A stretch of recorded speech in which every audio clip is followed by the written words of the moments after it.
Chapter 4. Gavroche's excess of zeal. In the meantime, Gavroche had had an adventure. Gavroche, after having conscientiously stoned the lantern in the Rue du Chaume, entered the Rue des Vieilles Haudriettes, and not seeing even a cat there, he thought the opportunity a good one to strike up all the song of which he was capable. His march, far from being retarded by his singing, was accelerated by it. He began to sow along the sleeping or terrified houses these incendiary couplets. L'oiseau midit dans les charmilles, et prétend qu'ire atala, avec un roussin alla. O vot les belles filles. L'on la. Mon ami Pierrot, tu babbles. Parce que l'autre jour mila. Cogna sa vita et amapala. O vot les belles filles. L'on la. Les droisses sont fort gentils. Leur poison qui m'ensorcela. Grasserate monsieur Orfila. O vot les belles filles. L'on la. Jamie Lama et les Bisballs. Jamie Agnes, Jamie Pamela. Les en Malamont chez Brula. O vot les belles filles. L'on la. Jardis, quand je vis les mantles. De Suzette et de Zéla. Mon âme et leur plis chez Mela.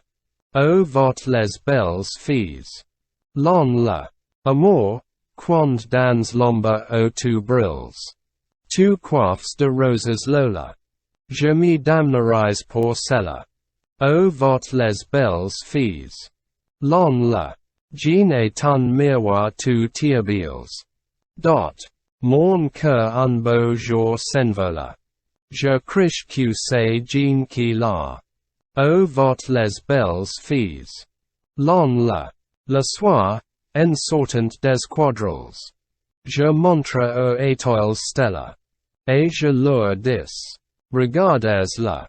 Single quote. O vot les belles filles. L'on la. Opening square bracket. The bird slanders in the elms. And pretends that yesterday, Atala went off with a Russian. Where fair maids go. L'on la. My friend Pierrot, thou pratest, because Mila knocked at her pane the other day and called me. The jades are very charming, their poison which bewitched me would intoxicate Monsieur Orfila. I'm fond of love and its bickerings, I love Agnes, I love Pamela, Lise burned herself in setting me aflame. In former days when I saw the mantillas of Suzette and of Zéla, my soul mingled with their folds. Love, when thou gleamest in the dark thou crownest Lola with roses, I would lose my soul for that. Jean, at thy mirror thou deckest thyself. One fine day, my heart flew forth. I think that it is Jean who has it. At night, when I come from the quadrilles, I show Stella to the stars, and I say to them, behold her. Where fair maids go, l'on la. Closing square bracket. 56. Gavroche, as he sang, was lavish of his pantomime. Gesture is the strong point of the refrain. His face, an inexhaustible repertory of masks, produced grimaces more convulsing and more fantastic than the rents of a cloth torn in a high gale. Unfortunately, as he was alone, and as it was night, this was neither seen nor even visible. Such wastes of riches do occur. All at once, he stopped short. Let us interrupt the romance, said he. His feline eye had just descried, in the recess of a carriage door, what is called in painting, an ensemble, that is to say, a person and a thing. The thing was a hand cart, the person was a man from Auvergne who was sleeping therein. The shafts of the cart rested on the pavement, and the Auvergnat's head was supported against the front of the cart. His body was coiled up on this inclined plane and his feet touched the ground. Gavroche, with his experience of the things of this world, recognized a drunken man. He was some corner errand man who had drunk too much and was sleeping too much. There now, thought Gavroche, that's what the summer nights are good for. We'll take the cart for the Republic, and leave the Auvergnat for the monarchy. His mind had just been illuminated by this flash of light. How bully that cart would look on our barricade. The Auvergnat was snoring. Gavroche gently tugged at the cart from behind. And at the Auvergnat from the front, that is to say, by the feet, and at the expiration of another minute the imperturbable Auvergnat was reposing flat on the pavement. The cart was free. Gavroche, habituated to facing the unexpected in all quarters, had everything about him. He fumbled in one of his pockets, and pulled from it a scrap of paper and a bit of red pencil filched from some carpenter. He wrote, "French Republic. Received thy cart." And he signed it. Gavroche.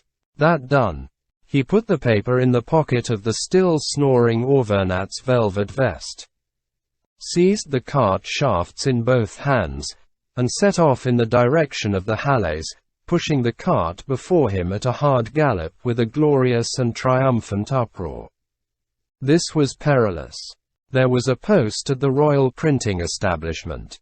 Gavroche did not think of this. This post was occupied by the National Guards of the suburbs.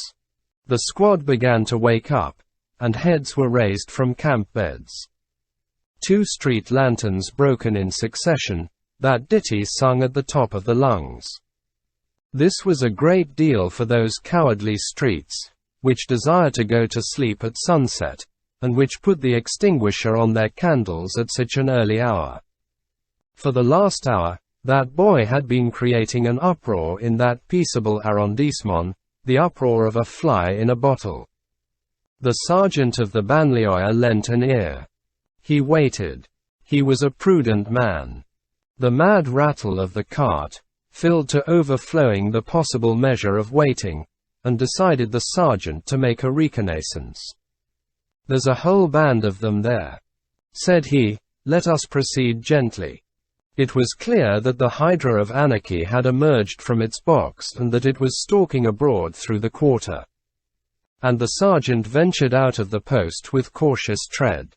All at once, Gavroche, pushing his cart in front of him, and at the very moment when he was about to turn into the Rue des Vieilles Haudriettes, found himself face to face with a uniform, a shako, a plume, and a gun.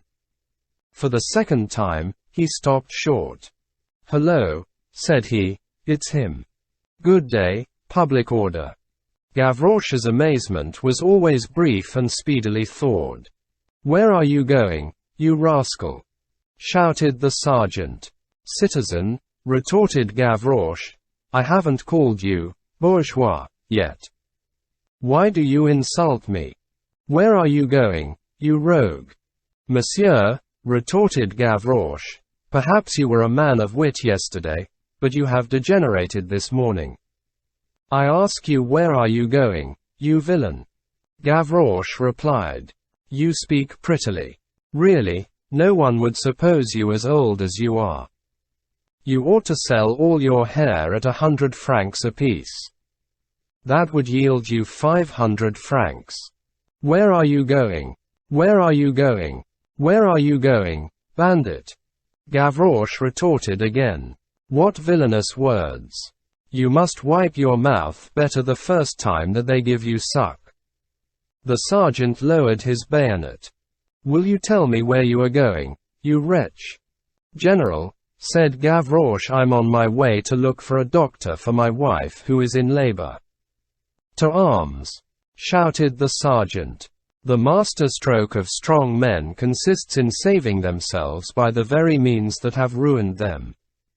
Gavroche took in the whole situation at a glance. It was the cart which had told against him.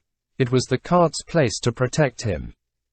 At the moment when the sergeant was on the point of making his descent on Gavroche, the cart, converted into a projectile and launched with all the latter's might, rolled down upon him furiously, and the sergeant, struck full in the stomach, tumbled over backwards into the gutter, while his gun went off in the air.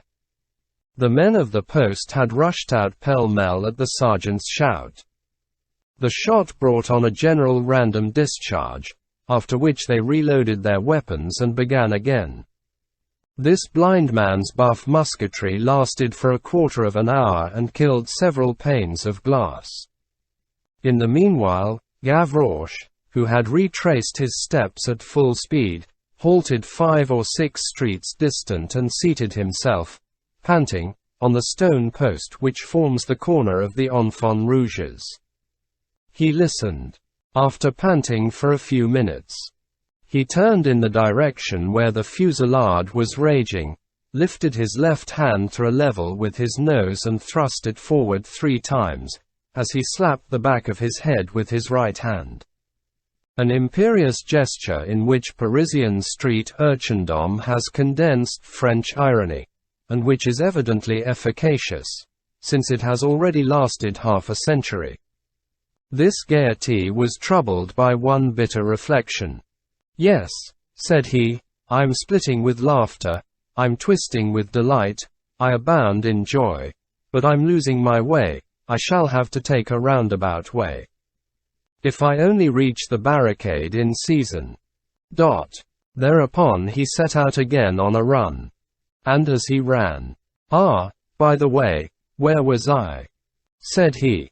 And he resumed his ditty, as he plunged rapidly through the streets, and this is what died away in the gloom.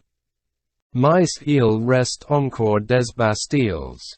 Et je vais mettre la ola. Dans l'ordre public que voilà. O vote les belles filles. L'on la. Quelqu'un veut-il jouer aux quilles? Tout l'ancien monde s'écroula. Quand la grosse boule roula. O vote les belles filles. L'on la. Vieux bon peuple, à cause de Béquils. Cassin ci louva au setala. La monarchie infalbala. O vote les belles filles. L'on la. Nous en avons forcé les grilles. Le roi Charles Dix ce jour-là. Tenait mal éché de cola. O vote les belles filles. L'on la. Opening square bracket. But some prisons still remain, and I am going to put a stop to this sort of public order. Does anyone wish to play at skittles? The whole ancient world fell in ruin, when the big ball rolled. Good old folks, let us smash with our crutches that Louvre where the monarchy displayed itself in furbelows. We have forced its gates. On that day, King Charles X did not stick well and came unglued. Closing square bracket. Point 57. The post's recourse to arms was not without result. The cart was conquered, the drunken man was taken prisoner. The first was put in the pound, the second was later on somewhat harassed before the councils of war as an accomplice. The public ministry of the day proved its indefatigable zeal in the defense of society. In this instance, Gavroche's adventure, which has lingered as a tradition in the quarters of the Temple, is one of the most terrible souvenirs of the elderly bourgeois of the Marais, and is entitled in their memories, "The Nocturnal Attack by the Post of the Royal Printing Establishment." The end of volume IV. St. Denis.